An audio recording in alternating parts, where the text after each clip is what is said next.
भारत आज से ही नहीं बल्कि बहुत लंबे समय से विदेशों की यात्रा को सुलभ बनाने का प्रयास करता रहा है और भारत से हर साल दुनिया भर में बहुत सारे टूरिस्ट घूमने जाते हैं। बहुत से टूरिस्ट भारत में ही भारत के अलग अलग राज्यों में घूमने जाते हैं, तो वहीं कई टूरिस्ट ऐसे भी हैं जो कि विदेशों की सैर करने जाते हैं और बाकायदा उसकी प्लानिंग की जाती है, जिसमें फ्लाइट का किराया, होटल का किराया और वीजा के पैसे भी शामिल होते हैं। लेकिन अगर हम आपको कहें कि आपको वीजा के लिए पैसे खर्च करने की जरूरत ही नहीं पड़ेगी, फिर भी आप विदेश घूम कर आ जाएंगे, तो आपको शायद यकीन नहीं होगा।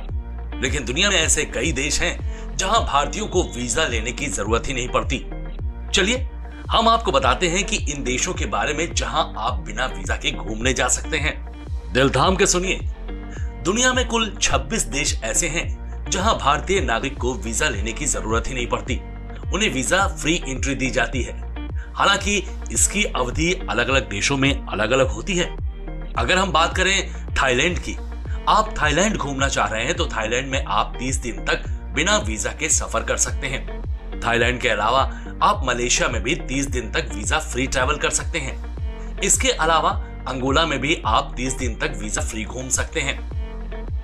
अगर आप मॉरिशस जा रहे हैं तो वहां आपको 90 दिन तक वीजा लेने की जरूरत ही नहीं है।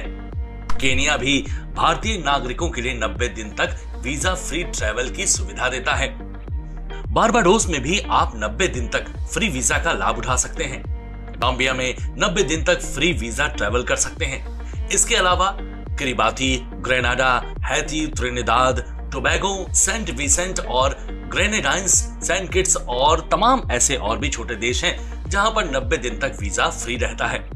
भूटान की अगर बात करें तो भूटान में आप 14 दिन तक वीजा फ्री ट्रैवल कर सकते हैं। कजाकिस्तान की बात करें तो वहां 14 दिन और साथ ही इसके अलावा फिजी आपको 120 दिन तक वीजा फ्री ट्रैवल की सुविधा देता है। डोमिनिका में आप 6 महीने यानी कि 180 दिन तक फ्री वीजा करके बिना वीजा के रह सकते हैं। वहीं ईरान में 4 फरवरी 2024 के बाद से वीजा की जरूरत ही नहीं पड़ती है, क्योंकि भारत के उससे संबंध मैत्री हो चुके हैं। जी हाँ, ये वो देश हैं जिनके भारत से मैत्री संबंध हैं और मैत्री संबंध के चलते ही ये सुविधा उन्हें दी गई है।